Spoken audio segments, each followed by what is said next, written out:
I just released a demo for my game and the feedback made me rethink its entire future. You know how your mom calls you really handsome and smart, but actually she's the only one who thinks that? Well, making a game kind of feels the same way. You spend all this time making something and it's really hard to separate yourself from it. It's like your own baby. You can't say a single bad thing about it. And this is why it's so important to show it to as many people as early as possible to manage your expectations. If your baby turns out to actually be ugly, then at least you know and you can prepare yourself for what's in store for its future.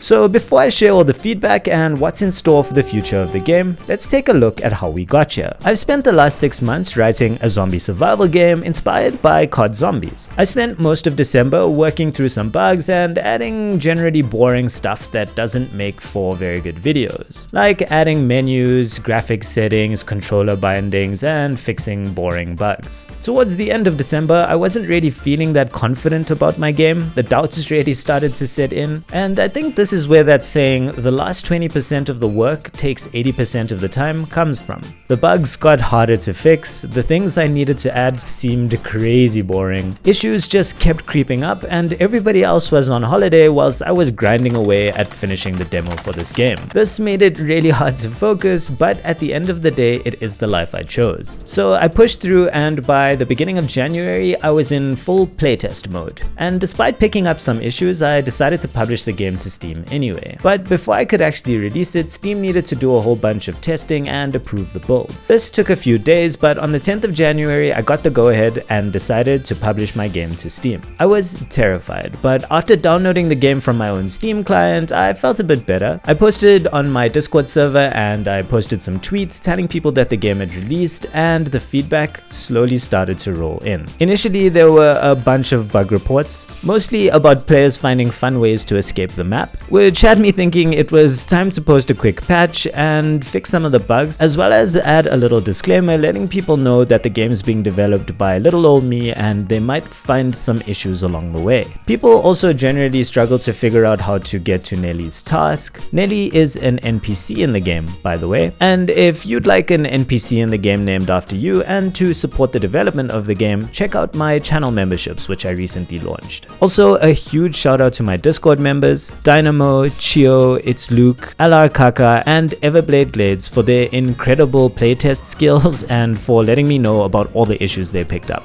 Without my awesome community, the state of the demo wouldn't be nearly as solid as it is right now. The feedback from the community was generally positive, and despite a couple of annoying bugs, they mostly had fun playing through the demo. But on Twitter, 2 content creators came across the demo and decided to make some videos about it, and this is where things took an interesting turn. Firstly, Zen Gaming made a video about the game, and they had a generally positive experience. Despite some sound issues that they pointed out, they seemed to enjoy the demo overall. Then a YouTuber named Mat from the Awesome Duo made a video about the game and mostly criticized it. They basically said the graphic assets are overused and the gunplay in the game was generally not enjoyable. All in all, they seem to have a pretty negative experience with the demo. Now, I know this might sound negative, but this is actually the feedback I was mostly anxious for but also looking forward to. You see, if I can take this kind of criticism and turn it into something positive, learn from the bad experiences that people have and hopefully turn them into better experiences, then the overall experience of the game should be better. No hate at all towards Matt. I really appreciate the feedback that they gave me,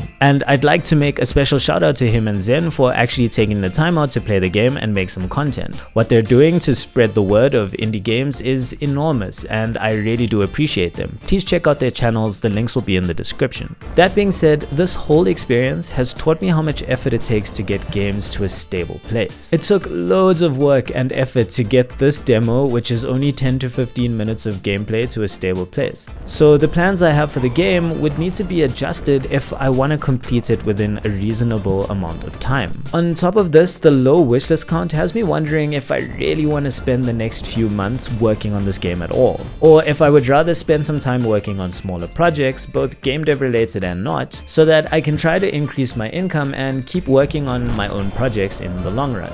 At this point, I'm not quite sure what I want to do, but I do have a good idea for an app that I think is worth working on. So I'll be working on that for the next few weeks whilst I make the demo for They Come in Waves a bit more stable and spend some time thinking about its future. I hope you'll give the demo a shot and join the Discord server to let me know what you think and if you find any issues with the game. Thanks so much for watching, and I'll catch you on the next one.